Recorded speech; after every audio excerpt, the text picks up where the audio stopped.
Sejam bem-vindos para mais um vídeo e para mais uma apresentação do livro, e hoje vamos falar sobre o livro Portugal, porque o país do salário abaixo dos 1000 euros.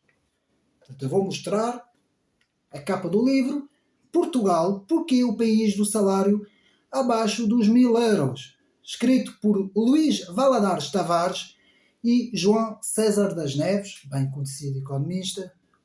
E vamos fazer aqui a análise dos pontos mais importantes do livro. Portanto, eu não vou tratar do livro na sua totalidade, porque o livro é composto por algumas partes, como entrevistas, prefácios e algumas coisas.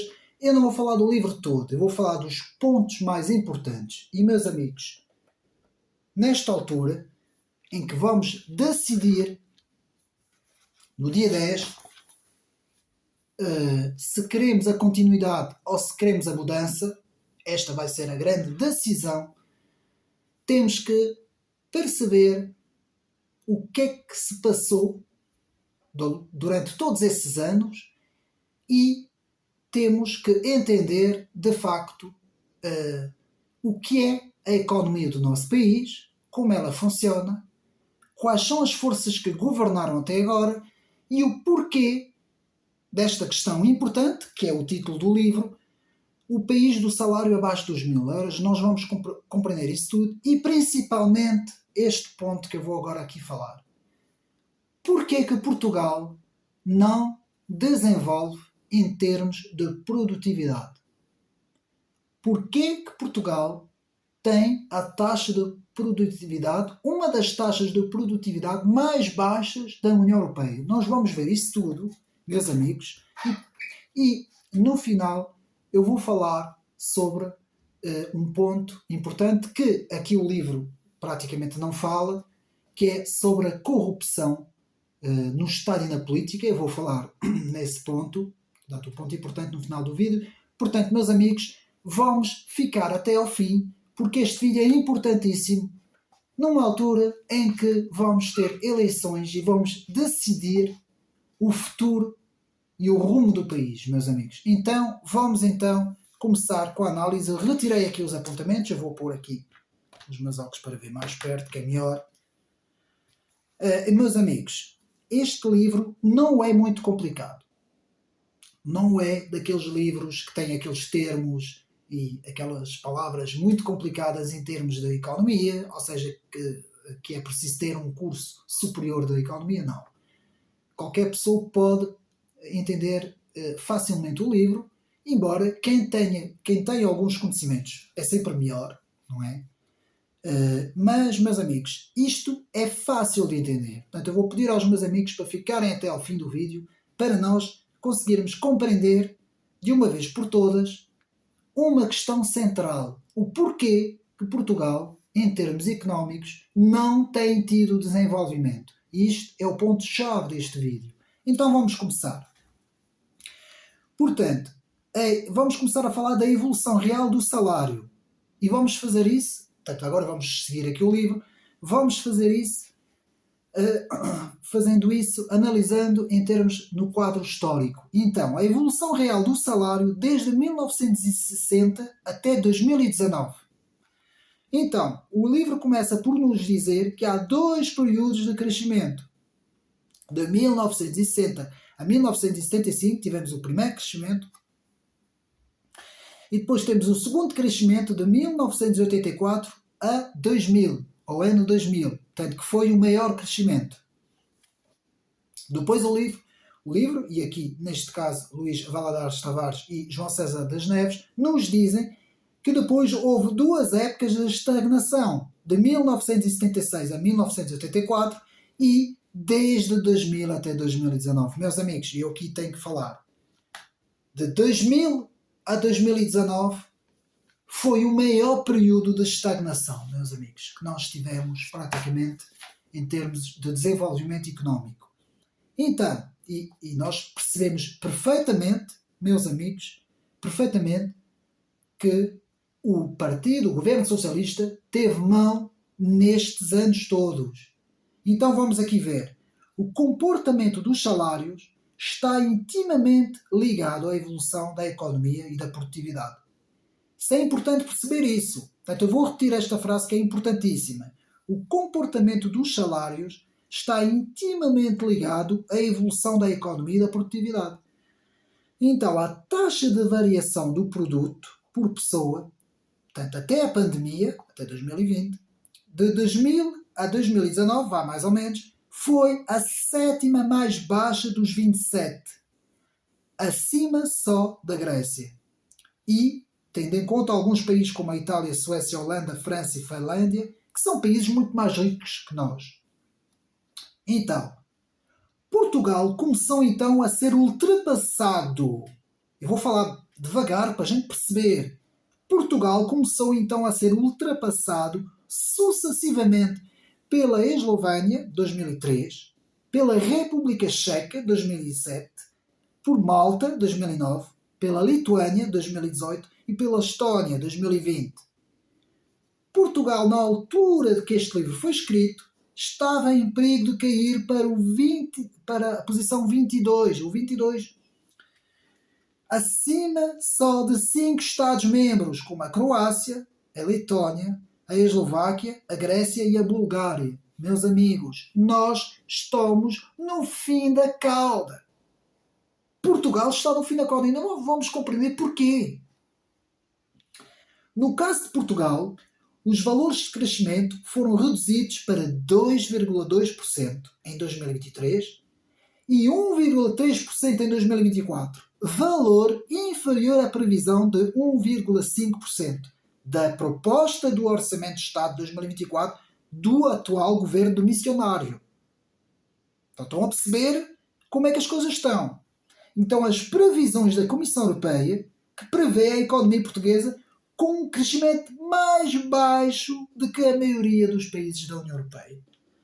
Meus amigos, só isso devia nos fazer refletir seriamente, meus amigos, sobre o que é que este governo tem dado a fazer esses anos todos, meus amigos. Só isto aqui, só esta análise que eu estou aqui a ler, que está aqui no livro, atenção. E atenção, eu passo já a dizer que este livro aqui nem sequer tem um meu posicionamento político. Isto é um livro, nós sabemos, não é? O professor João César das Neves, sabemos quais são as cores políticas do professor e também do próprio Luís Valadares Tavares. Portanto, é um centro, é uma posição centrista, social-democrata, tem uma posição muito mais centrista do que a minha visão. Mas eles aqui dizem as coisas como elas são, meus amigos. Porque são pessoas que entendem do assunto e vão-nos explicando como é que as coisas são. Portanto, a dinâmica dos salários depende da produtividade do trabalho. Esta é uma das frases mais importantes do livro e eu vou repetir. A dinâmica dos salários depende da produtividade do trabalho. Meus amigos, eu tenho que parar aqui e eu tenho que falar sobre isso. Quando eu vejo aqueles dirigentes dos partidos de esquerda falarem em aumentar o ordenado mínimo e aumentar o salário dos trabalhadores, mas não falam absolutamente em nada sobre a produtividade, é a maior estupidez que eu já alguma vez ouvi na minha vida. Porque o salário depende da produtividade. É isto que este livro aqui explica. E é por isso que o título deste livro é Porquê o país do salário dos 1000 euros, meus amigos. Estão a perceber? Portanto, se nós olharmos para o caso da Alemanha, porquê é que a Alemanha tem os ordenados muito maiores, muito mais altos do que os nossos? Porque a Alemanha tem uma produtividade, porque a economia da Alemanha é muito superior à de Portugal. Não é? Alguns até falam que a Alemanha, agora já não tanto, mas que a Alemanha durante muitos anos foi um motor na União Europeia, em termos económicos. Não é? E quem diz Alemanha pode falar na Espanha, pode falar em França, pode falar noutros países, meus amigos, da União Europeia. Aqui a questão é que, por exemplo, é a mesma coisa, eu vou fazer essa comparação, no poder de compra. Quem tem maior poder de compra, compra mais. Quem tem menor poder de compra, compra menos. Ora, não se pode pedir a quem tem menor poder de compra para comprar aquilo que, por exemplo, alguém que tem maior poder de compra, compra, não é? Quer dizer, isto é uma estupidez, isto é um raciocínio à esquerda já completamente ultrapassado, um raciocínio que vai buscar ideias marxistas que já têm mais de 100 anos e que são completamente ultrapassados, e é por isso é que Portugal não desenvolve, meus amigos, e nós vamos continuar, vamos perceber que está aqui tudo escrito, meus amigos. Eu retirei os apontamentos todos do livro. Então, a taxa de produtividade é substancialmente inferior ao crescimento do produto por pessoa. E nós vamos ver o que é que isto aqui quer dizer. Temos o produto por pessoa e temos a produtividade, que são aqui duas questões que o livro vai fazer a análise. Portanto, então, nos anos entre 2002 a 2019, Portugal teve a taxa de crescimento da produtividade mais baixa da União Europeia. E nós temos que compreender isto. De 1995 até agora, tanto a taxa da produtividade por pessoa como a taxa de produtividade do trabalho tem vindo sempre a descer. E eu tenho aqui os números. Eu retirei os números do livro. Meus amigos, vamos ver produto por pessoa e vamos ver produtividade do trabalho. Então começamos. Produto por pessoa.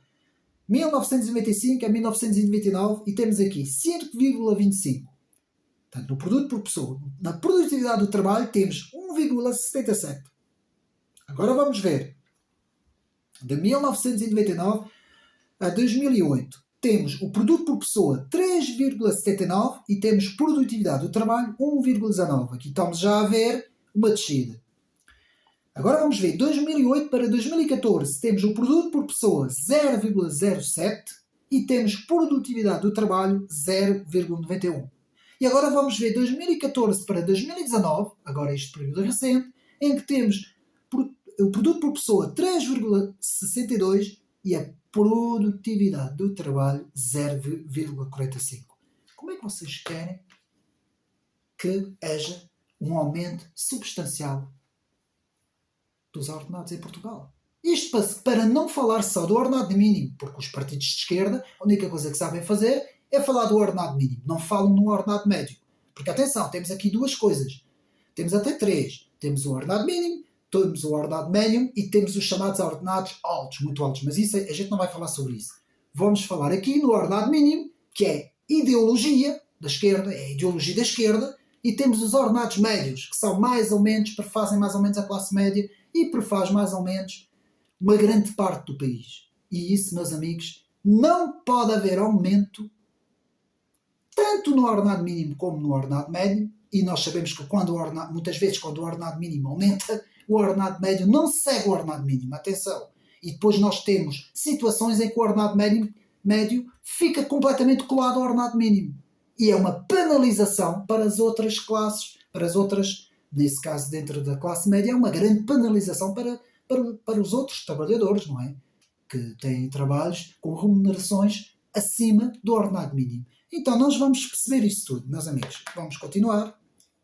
Portanto, sem ganhos na produtividade, não pode haver aumentos dos salários. Portanto, para mim, isto é a ideia central do texto deste livro aqui, que eu vou mais ou menos mostrar outra vez.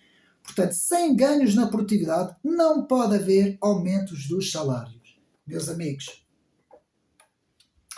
a diferença entre o salário bruto e o líquido, que também nós vamos ver isso, a diferença entre o salário bruto e o salário líquido é muito grande.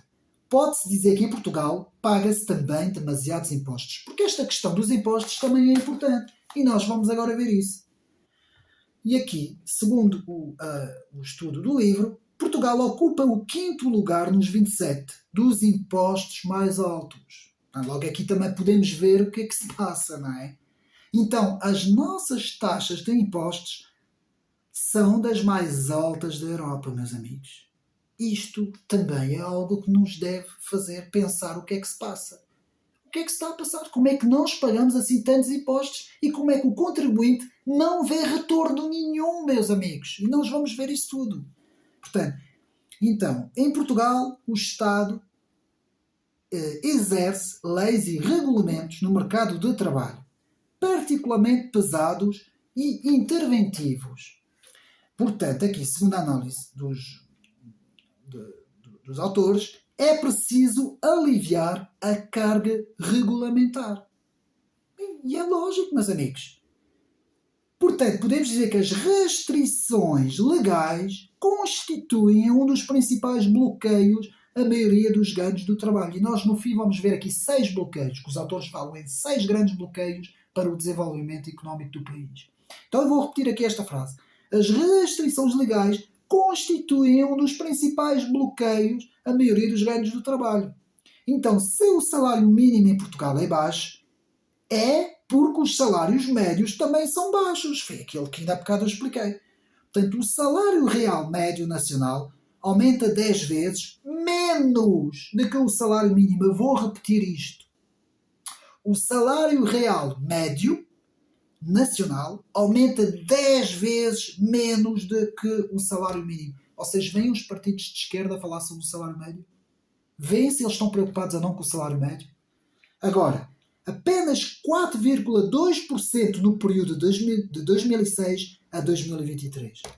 Isto, tudo tirado aqui do livro, atenção, não sou eu que digo, é aqui a informação que eu tirei do livro. É uma coisa mesmo de nós ficarmos perplexos, digamos assim. Então, vamos continuando, agora vamos para a economia do conhecimento. Então, na economia do conhecimento também se verifica um nível muito inferior aos outros países da Europa, da União Europeia. Isso explica que haja muitas migrações dos mais qualificados para os exteriores. Aqui está explicada a história de que porque que muita gente vai lá para fora. Porque que os jovens saem todos, os jovens qualificados saem todos de Portugal.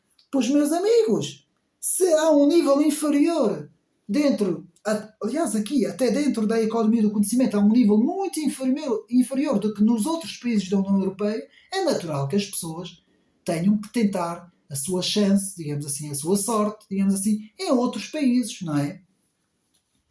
Então, segundo o INE, cerca de 2,6 milhões de portugueses vivem abaixo do rendimento mínimo. Eu vou repetir. Portanto, o Instituto Nacional de Estatísticas, segundo o INE, cerca de 2,6 milhões de portugueses vivem abaixo do rendimento mínimo. Rendimento mensais inferior a 660 euros. Isto é outra coisa que nós devemos pensar. Então, mas o que é que eles andaram a fazer tanto tempo no governo, se eles são tão bons? Então, Portugal encontra-se na 23 posição entre os países mais desiguais da União Europeia. Meus amigos, na posição 23, não é brincadeira nenhuma. Nos países mais desiguais. Não é brincadeira nenhuma, meus amigos. Então, a nossa taxa de risco de pobreza e exclusão social, já que o Partido Socialista gosta tanto dessa palavra, social, subiu de 2015 a 2020, ou seja, há mais pobreza e mais exclusão. Então nós temos a ideologia socialista a governar em Portugal e há cada vez mais pobreza e há cada vez mais exclusão.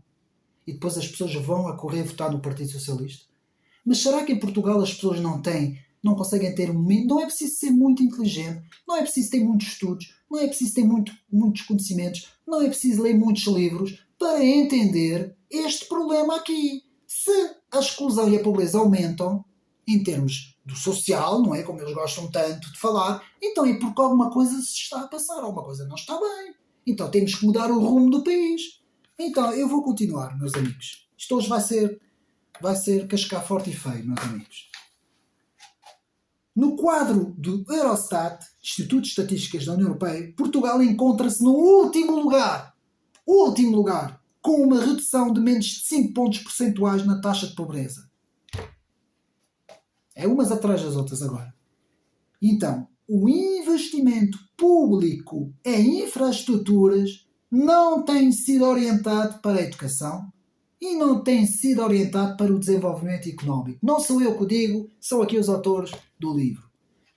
Portanto, o domínio das infraestruturas de comunicações e transportes tem sofrido 3 problemas graves. E, meus amigos, na questão dos transportes e na questão, só para falar na questão da rede ferroviária, das infraestruturas da CP, de tudo o que diz respeito portanto, às redes ferroviárias, eu nem sequer vou falar, porque eu precisava de um vídeo de 2 horas só para falar disso. só para falar, porque podemos dizer que essas infraestruturas estão completamente ao abandono, completamente a caírem, meus amigos. Completamente de rastos, meus amigos. Só na rede ferroviária, meus amigos. Então agora vamos lá ver o que é que os autores nos dizem. Primeiro ponto. A ausência de planeamento integrado englobando as diversas formas de mobilidade, o que se confirma pela ausência de um Plano Nacional de Transportes, que eu estava agora a falar, e pela tardia proposta de Plano Nacional Ferroviário, o qual surge após 7 anos de governo PS. Além de termos ficado surpreendidos na aposta da bitola, palavras daqui dos autores, na bitola ibérica da alta velocidade Lisboa-Porto, e não na prioridade das ligações para a Europa, meus amigos. Que essa tinha que ter sido a grande prioridade. E nunca houve prioridade. Estão a perceber? Segundo ponto. A ausência de decisões políticas nas estruturas de expansão aeroportuárias. Bem, meus amigos, aqui na questão da aeroportuárias, isto então, eu vou ler a mesma aqui o ponto dos autores. Portanto, a ausência de decisões políticas nas estruturas de expansão aeroportuárias, de que são exemplos o adiamento consecutivo sobre o novo aeroporto de Lisboa. Nem vale a pena falar nada. Vocês viram e vocês veem que nós tivemos o primeiro-ministro António Costa, tudo o que se passou, e agora vemos o ministro que ele teve das infraestruturas, e agora vemos que é precisamente este que agora vai governar. E meus amigos, eu tenho que dizer isso. O próprio primeiro-ministro António Costa, que nós todos sabemos o que é que foi, mesmo assim, eu penso que consegue ser um bocadinho melhor do que este que está agora ali, meus amigos. Porquê? Porque é um bocado mais velho, tem mais manha, tem mais experiência. Este aqui, meus amigos, eu digo-vos uma coisa. Eu não sei o que é que vai acontecer comigo, não faço ideia. Mas eu digo-vos uma coisa. Os portugueses têm que pensar seriamente. Têm que pensar seriamente se querem a continuação da degradação, do abaixamento, ou se querem uma mudança para uma coisa nova e melhor, não é? Para levantar este país, meus amigos. Então vamos continuar. E vamos passar isso do aeroporto, que nem vale a pena falar sobre isso, meus amigos. Fora o novo aeroporto, que tanto se tem falado, não é? E tudo o que tem acontecido. Nem vale a pena, que eu precisava de um vídeo inteiro também, só para falar sobre isso. Terceiro ponto. Elevada percentagem do orçamento de investimentos em infraestruturas de comunicação que é consumida pelas PPPs das autoestradas. Bem, meus amigos, então aqui já não sei o que é que quer dizer. Vejam aqui Espanha. Não pagam portagem. Não pagamos aqui ao lado. Como é que é possível isto acontecer aqui em Portugal? E eu aqui dou razão ao Partido Chega. Tem absolutamente razão quando fala sobre esse ponto, meus amigos. E nós vamos continuar. Não vale a pena continuar a desenvolver as pontas, meus amigos sabem. Em suma, a disponibilidade orçamental é muito reduzida devido às vias chamadas SCUT. Pois, com certeza. E agora tem um novo nome que agora até tem mais custos para o utilizador. Nos dizem aqui os autores do livro. Então, podemos dizer e resumir esses 3 pontos como não tendo havido uma visão sistémica para as infraestruturas de Portugal. Então, e agora querem eleger uma pessoa que foi Ministro das Infraestruturas? E mais não digo, meus amigos. Vamos continuar. Principais prioridades do país para os 2 autores são a reforma e a estruturação. Eu quero aqui dizer aqui um ponto. Aqui este livro, não critica partidos nenhuns políticos. Nada. Os meus amigos não pensam que eu estou aqui a fazer a apresentação desse livro. Quando eu aqui critico o Partido Socialista, sou eu que estou a fazer a crítica. Não é aqui o livro. Os autores não falam sobre partidos nenhuns. Os autores falam em termos económicos, portanto, descrevem as várias situações, mas não falam em termos partidários. Eu é que estou aqui a fazer também aqui o diagnóstico dos autores e estou a explicar também o porquê deste diagnóstico. Estão a perceber o porquê que isto está a acontecer? Então, isso foi apenas uma parte. Então, aqui os autores falam nas principais prioridades do país como sendo reforma e estruturação.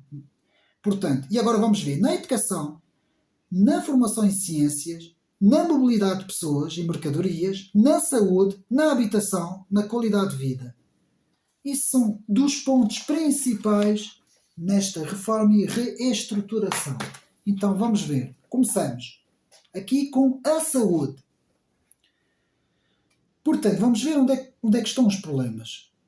A saúde tendencialmente gratuita ou paga pelos contribuintes, ponto de interrogação. Então, há muitas insuficiências no SNS, Serviço Nacional de Saúde. E os portugueses têm vindo a adoptar cada vez mais seguros privados de saúde. Cerca já de 40 a 50% dos portugueses têm seguros, incluindo o ADSE, o famoso ADSE. O que criou um grave problema na população que não tem acesso a esses planos e só podem aceder ao Serviço Nacional de Saúde. Estão a compreender, não estão?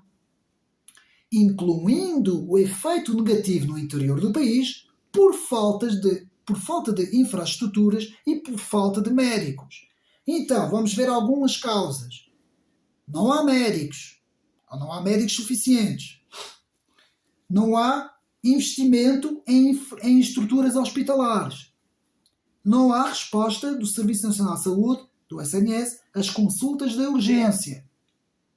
Não há resposta do SNS às consultas de maternidade, nem nos serviços de apoio à natalidade. Portanto, não existe nada. Tudo o que existe, os meus amigos sabem, viram nas notícias tudo o que se passou. Fecho de maternidades, urgências fechadas, praticamente pessoas a morrer à porta das urgências. Portanto, isso é o que tem acontecido, meus amigos. Não sou eu que estou aqui a inventar. Eu não invento aqui nada. Então, na educação, vamos agora passar para a educação. E depois vamos ver um pouco na questão da saúde mais para a frente. Na questão da educação, a atual orgânica do Ministério da Educação não inclui nenhum centro de pensamento independente. Bom, isto nós já sabemos. Tal como é patente na sua orgânica, mas, paradoxalmente, o Ministério da Educação considera-se detentor do saber e da verdade. Porquê? Por iluminação socialista, só pode ser. Então, a situação... Agora vamos por outro ponto, e também este ponto aqui também precisava só de um vídeo para ele. A situação do congelamento das carreiras dos professores. Eu nem vou falar sobre isso, meus amigos, porque os meus amigos sabem o que é que tem acontecido. Portanto, a atribuição das remunerações devidas, não é? Em que os professores têm direito, e a consideração dos reais tempos de serviço dos professores. Depois, outro ponto, a gigantesca burocracia e a supergestão das escolas pelo Ministério da Educação. Muito ao estilo socialista. É outro dos grandes problemas da educação. Pois é normal, meus amigos.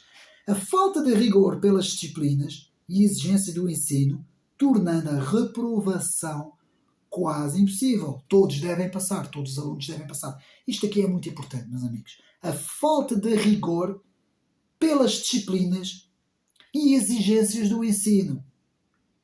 Então, o que é que podemos dizer? Quais os resultados no que concerne a aquisição de conhecimento em Portugal? A aquisição de conhecimento está a piorar muito em Portugal, em 3 grandes dimensões: literacia, matemática e ciências.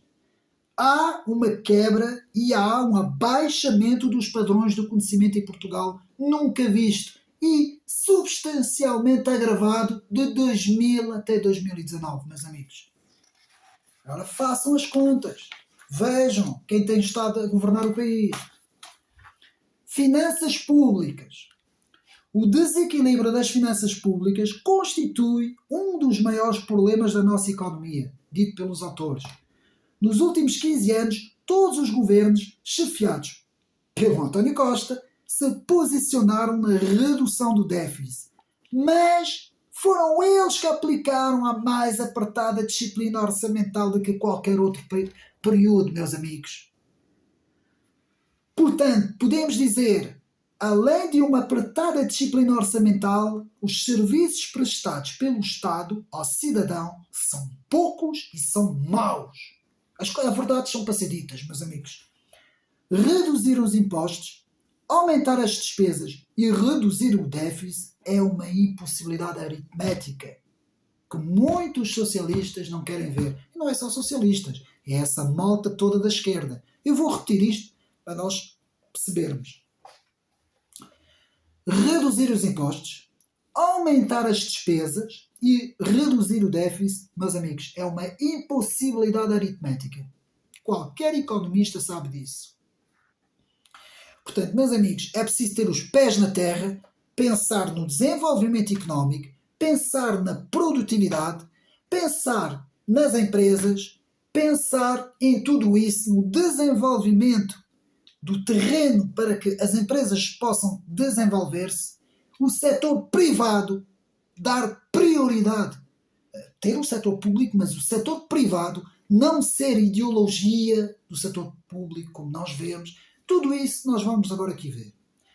Então, segundo a perspectiva do estudo do livro Portugal, porque é o país do salário abaixo dos 1000 euros, há pelo menos 6 bloqueios ao desenvolvimento. 6. Eu vou acrescentar o 7º, que é a corrupção no Estado e na política, que eu irei falar isso no fim. Não vou falar agora, porque isto não são os autores que falam. Eu vou aqui apenas falar. Há pelo menos 6 bloqueios ao desenvolvimento. Primeiro, o Estado. O peso do Estado, meus amigos. Eu vou dizer isso com letras grandes, para as pessoas dia 10 perceberem o que é que têm que fazer. O que impede o desenvolvimento do país é o peso do Estado. Mais nada. Não é só o peso do Estado. Porque há outras também,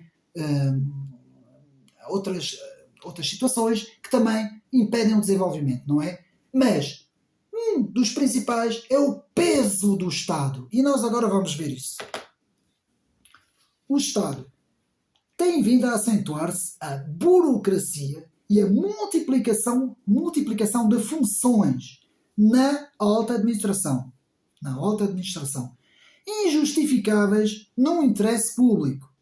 Portanto, a estrutura central, que é uma das principais estruturas, foi-se agigantando ao sabor das conveniências partidárias. E muito principalmente de preferir empresas públicas a empresas privadas.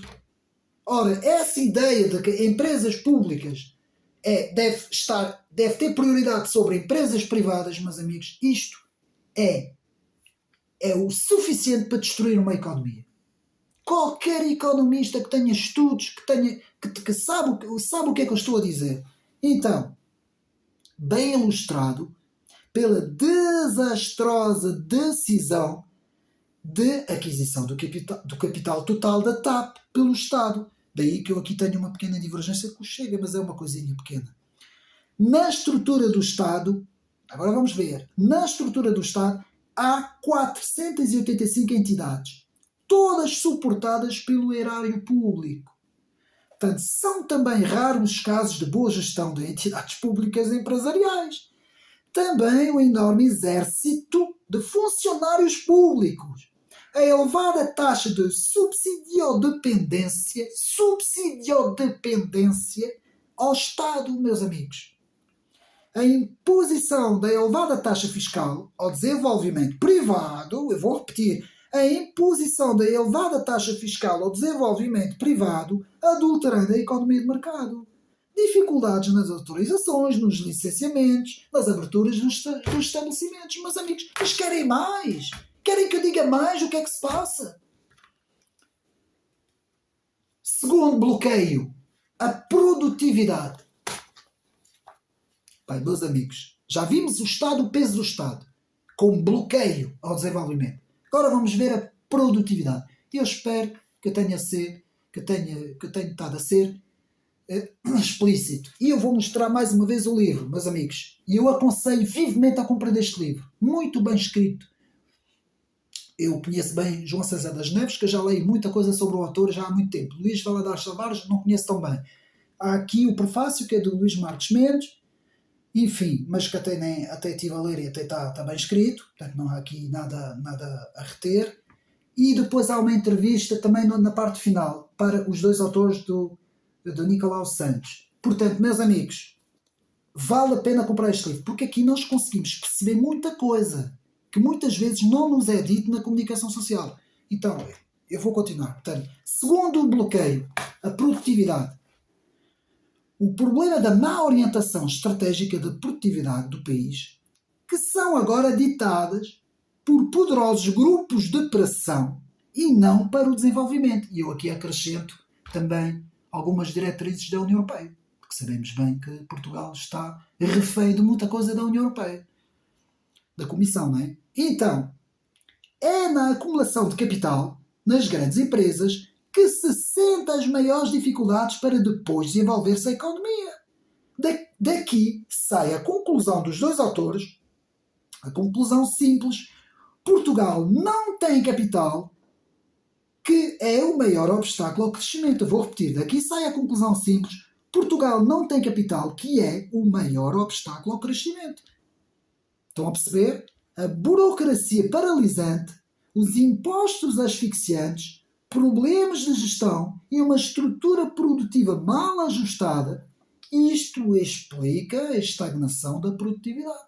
Ora, se não há produtividade, voltamos à conversa de há pouco. Não pode haver aumentos de salários, porque senão vai criar um desequilíbrio nas contas e nas finanças que vai ser um desabar da economia. Estão a perceber o que é que eu estou a querer aqui dizer?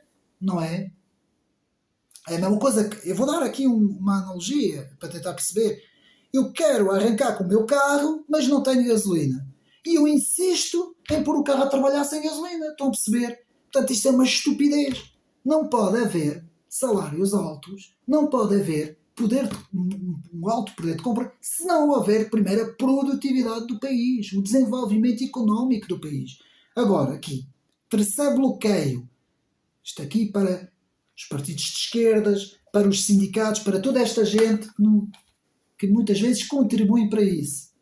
E também para a legislação, não é? A lei laboral, meus amigos. Portugal tem uma das leis laborais mais rígidas do mundo. Temos uma legislação laboral sem o menor respeito pela complexa realidade económica, ou seja, cada vez temos menos ativos e cada vez temos mais pessoas que estão fora já do trabalho, não é? Já estão reformadas, não é? Isto cria desequilíbrios, meus amigos. Depois já sei que vão-me falar, vêm-me aqui alguns economistas falar da mão de obra que vem de fora e tal, mas eu não estou agora a falar disso. Portanto, vamos continuar. Temos uma legislação laboral sem o menor respeito pela complexa realidade económica. Para poder que o sistema funcione em concorrência dentro do espaço europeu, a resposta é simples. Salário abaixo dos 1.000 euros. Aqui é a resposta do livro. Página aqui 133. Eu vou repetir. Todo o parágrafo para nós vermos. Temos uma legislação laboral sem o menor respeito pela complexa realidade económica. Para poder que o sistema funcione em concorrência dentro do espaço europeu, a resposta é simples. Salários abaixo dos 1.000 euros. Aqui na página 133. Mas, amigos, eu não estou a dizer que o salário não tem que ser aumentado. Não façam confusão com as palavras que eu estou aqui a retirar do livro. O que eu estou aqui a explicar, para uma coisa acontecer, primeiro, para o aumento dos salários acontecerem, tem que haver primeiro aumento da produtividade, meus amigos. Então, quarto bloqueio, o melhoramento da saúde. Aqui agora vamos, então, que não fizemos ainda há bocado, vamos então aqui desenvolver a questão da saúde. Portanto, convém entender que o SS, Sistema de Saúde, não se reduz ao SNS, Sistema Nacional de Saúde, que eles gostam muito do N, lá no meio. A parte pública, apesar da teimosia ideológica, na aprovada Lei de Base da Saúde, Lei 95/2019, de 4 de setembro, meus amigos estão lembrados, é justamente aqui um dos grandes problemas, meus amigos. E porquê? E nós tivemos o caso dessa ministra, a Marta Temido, e vimos bem o que é que ela fez, não é? Então, enquanto o Partido Socialista se recusar a ver o sistema de saúde, e não somente o Sistema Nacional de Saúde, espero que me esteja aqui a fazer entender, então teremos sempre o mesmo problema. A preferência ideológica pelo público em detrimento do privado. E depois quais são os resultados? É aquilo que nós temos agora à vista. Urgências fechadas, pessoas a morrer à porta das urgências, falta de médicos, maternidades fechadas que não existem, zonas territoriais no interior do país que não têm infraestruturas hospitalares, hospitais completamente cheios, sem recursos, sem materiais. Tudo isso, meus amigos, só tem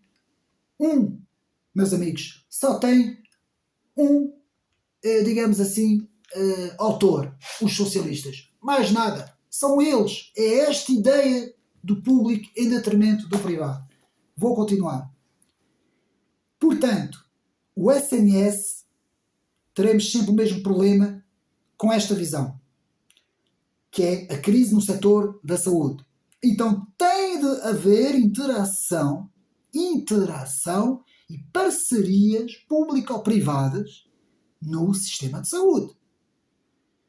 Estruturação em anéis, aqui muito bem explicado no livro, não vou agora estar aqui a explicar, meus amigos, comprei um livro, explica muito bem essa estruturação em anéis dos sistemas hospitalares das PPPs. Ver aqui o livro. Resumo, podemos resumir isso da saúde na seguinte passagem. Corrigir a lei de base da saúde, abrir negociação sindical de modo a que se aprovam aumentos significativos de ordenados, novos horários, estimação e atualização das tabelas dos custos e prioridade em estruturas hospitalares e renovação de mão de obra em médicos, não é? Aqui estamos a falar dos médicos, enfermeiros e auxiliares, não é? Quinto bloqueio, a educação. Bom, meus amigos, aqui a educação vamos ter que ver isso com calma. Melhoramento dos currículos escolares, coisa que não tem acontecido. Ou seja, mais de ensino e menos de educação ideológica. Começa logo por aqui, educação em casa. Respeito pela autonomia das escolas, evitando a burocracia e a desresponsabilização, meus amigos. Palavras aqui dos autores. Promoção da cultura do mérito e da excelência. Vou repetir. Promoção da cultura do mérito e da excelência. O que é que isso quer dizer? Dar ensino aos alunos, dar conhecimento aos alunos, fazer com que eles sejam inteligentes, que tenham conhecimentos, que saiam com conhecimentos. Não é ideologias, não é educar as crianças, é educar em casa. Eu vou continuar. E novo modelo de contratação e gestão dos professores do básico e do secundário.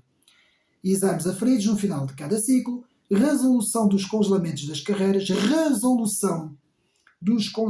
carreiras, em termos progressivos, que eu concordo com isto, objetivos de produtividade nacional no ensino superior. Promoção da cultura do mérito e da excelência, fazendo que só quando o aluno tem o domínio das matérias, é que pode aceder ao nível seguinte. E não, aceder ao nível seguinte e não haver esse facilitismo para não reprovar, meus amigos. Porque essa tem sido uma das ideias do socialismo, para estatísticas, para inglês ver, para ficar bem, para o bom aluno ficar bem perante a União Europeia. É essa história de que reprovar o menos possível, meus amigos. Isto, aliás, se formos a analisar isto em termos filosóficos, isto é puro construtivismo racionalista, meus amigos. Portanto, não vale a pena irmos por aí, porque senão vamos formar uma camada de alunos completamente incompetentes, sem conhecimentos, que quando saem do 12º, quando saem do secundário, nem sequer sabem ler e escrever corretamente. E é isso que hoje está a acontecer, meus amigos. E com a questão das tecnologias, não é? Que a tal estupidificação das tecnologias. Aqui eu remeto para um vídeo no canal A Fábrica dos Cretinos Digitais, que explica muito bem isso. Um livro muito interessante que está à venda em todas as livrarias. Portanto, nos explica muito bem o abaixamento dos padrões em termos de conhecimento nos jovens. Então, e nas crianças também. Então vamos continuar. Sexto bloqueio, o mercado de capitais. É o último bloqueio, mas é um dos mais importantes. Portanto, os poderes públicos foram responsáveis pelos bloqueios que mantêm os salários abaixo dos 1.000 euros. Eu vou repetir. Os poderes públicos foram responsáveis pelos bloqueios que mantêm os salários abaixo dos 1.000 euros. Especialmente as elites económicas. Portanto, o Estado enverdou pelo caminho da descapitalização e contribuiu para penalizar as empresas mais dinâmicas. Portugal é o país membro da União Europeia com valores mais baixos de investimento. Vou repetir. Portugal é o país membro da União Europeia com os valores mais baixos de investimento. Sem poupança não há acúmulo de capital. Esta é também uma das frases do livro, portanto vou repetir. Sem poupança não há acúmulo de capital. E Portugal há muito é um dos países piores da União Europeia nas poupanças. A poupança é sempre a única fonte de capital, meus amigos. Portanto, foi a partir de 1922, no Tratado de Maastricht, que o endividamento nacional começou a subir.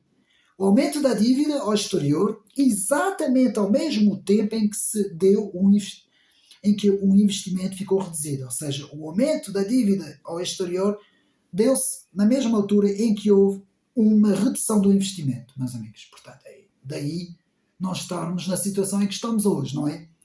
E agora, meus amigos, vou deixar para o fim a corrupção do Estado e da política e vamos agora aqui, antes disso, vamos ver aqui 10 vetores fundamentais para reformar e regenerar o nosso Estado. Portanto, no final do livro, em que na própria entrevista os autores vão tentar dar algumas respostas, não é, que se pode dar. Primeiro, a divulgação pública e escrutínio dos resultados de cada empresa pública. Segundo, a redução do número das entidades, por exemplo, no que diz respeito à alta administração pública. Terceiro, o relançamento de programas de formação de dirigentes da CADAP. Quarta, a introdução de indicadores de desempenho para as entidades públicas. 5.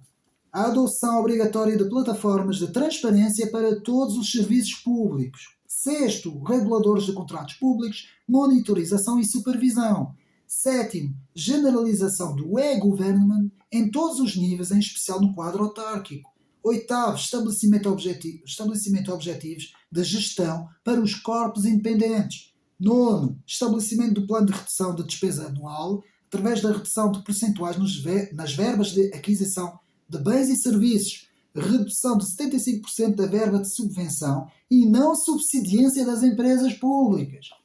10. Com estas propostas será obtido o alívio da carga fiscal com a redução do IRS, a redução do IRC, sendo que a redução do IRC pague pelas famílias, aumentando o limiar de isenção e reduzindo as taxas dos diversos escalões, sendo a redução da taxa de cada escalão correlacionada negativamente com o seu valor. Na redução do IRS é feita em função da componente do lucro alocado a investimento e em função dos aumentos salariais atribuídos aos trabalhadores, não incluindo administradores e gestores de primeira linha. Portanto, isso são alguns pontos importantes que os autores aqui dão em redução também a este peso do Estado e esse sufoco que o Estado faz ao desenvolvimento, não é? Então, meus amigos, eu vou aqui falar do sétimo ponto, que sou eu, é um ponto meu, já não faz parte do livro, que é a corrupção no Estado e na política, meus amigos. E eu aqui quero falar sobre isso porque acho que é importante. O aumento da corrupção através da troca de favores, do tráfico de influências, dos offshores, dos paraísos fiscais, das trocas de cargos políticos, de manipulação da informação, da fraude fiscal, de investimentos ilícitos, desvios de dinheiros públicos e parcerias ilegais das PPPs. Estes são apenas alguns dos sintomas, digamos assim, da corrupção no nosso tecido público e privado em Portugal. E, meus amigos, isto tem acontecido, e eu aqui, mais uma vez, vou relembrar os meus amigos. De 1995 a 1999, tivemos António Costa, os socialistas. De 1999 a 2002 tivemos António Costa, tivemos António Guterres. De 1999 a 2002 tivemos outra vez António Guterres, os socialistas. De 2002 a 2005 tivemos Durão Barroso e depois tivemos Santana Lopes. De 2002 a 2005, vejam bem. Depois, de 2005 a 2009, tivemos outra vez os socialistas. José Sócrates, socialistas. De 2009 a 2011, tivemos outra vez José Sócrates, socialistas. De 2011 a 2015, tivemos Passos Coelho. O Passos Coelho, sociais-democratas. De 2015 até 2019, tivemos António Costa, os socialistas. De 2019 a 2022, tivemos António Costa, até 7 de novembro de 2023, da admissão do Primeiro-Ministro, na sequência da investigação Influencer. Meus amigos, se vocês fizerem as contas, quanto tempo esteve o Partido Socialista no governo? E eu vou deixar essa conta para os meus amigos aqui do canal fazerem. Quanto tempo teve o Partido Socialista no governo? E agora, tudo aquilo que estivemos a falar hoje, que está aqui no livro, os autores não falam disso, mais uma vez eu repito, os autores não falam em partidos políticos. Sou eu que estou aqui a falar. Tudo aquilo que estivemos aqui a falar, toda essa conjuntura, digamos assim, toda essa conjuntura política e económica, principalmente económica, deve-se principalmente ao Partido Socialista. Porque eles é que estiveram no governo, eles é que estiveram à frente das várias pastas, eles é que estiveram na condução do rumo do país, meus amigos. E nós temos que perceber isto. Isto é importantíssimo, meus amigos. E há mais.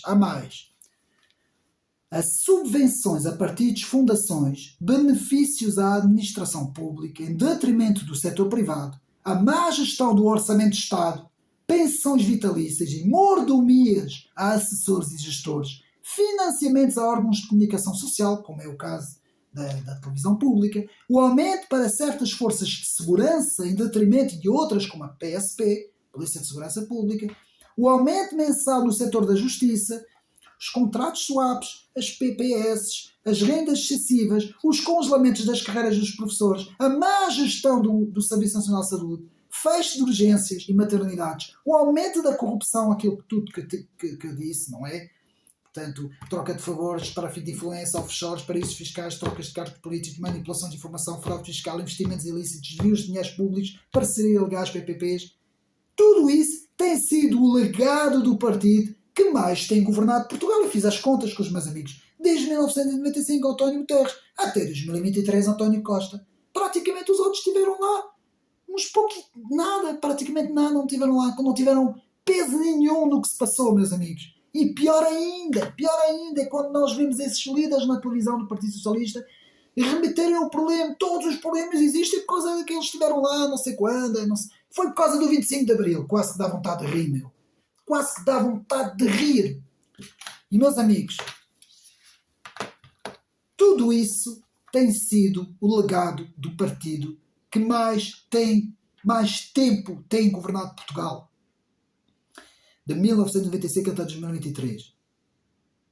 E agora, que mais provas precisam para ver quem conduziu o país ao estado em que o país se encontra? Meus amigos, isto, agora com a minha conclusão que tem também agora aqui a ver com o livro,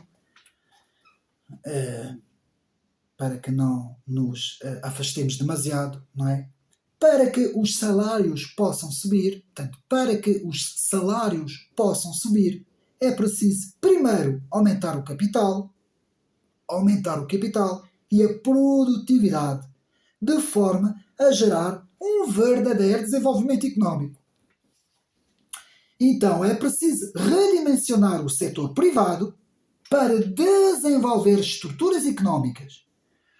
Os setores das tecnologias, das comunicações, da indústria, da pecuária, da agricultura.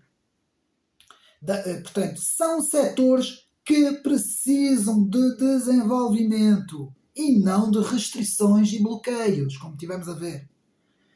diminuir o peso do Estado, diminuir a burocracia, diminuir as regulamentações, licenças e autorizações, aumentar as licenças e as autorizações de forma mais simplificada e de forma a criar as condições de desenvolvimento das empresas em Portugal e aumentar também as parcerias público-privadas de forma que seja, portanto, monitorizadas, não é? Que não haja corrupção, não é? E que seja feito em prol do desenvolvimento do país. Então, a acabar com a ideologia do Estado, a acabar com a ideologia do setor público, como sendo únicos agentes de desenvolvimento económicos em Portugal, meus amigos. Portanto, este é um dos resumos do livro, não é? Então, na questão porque os salários são baixos, meus amigos, não há produtividade, não há desenvolvimento económico, como é que querem aumentar os salários? Eu bem gostava que tivéssemos salários altos, muito altos, mas não pode, meus amigos. Então, temos que ter os pés assentes na terra, meus amigos. Eu agora faço aqui um apelo e aproveito este vídeo para fazer um apelo para domingo, para dia 10.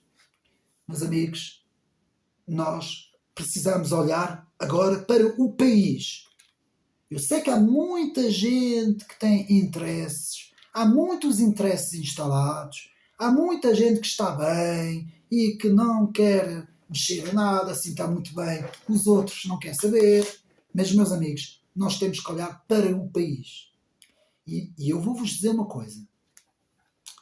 A minha formação não é uma formação em economia nem em finanças.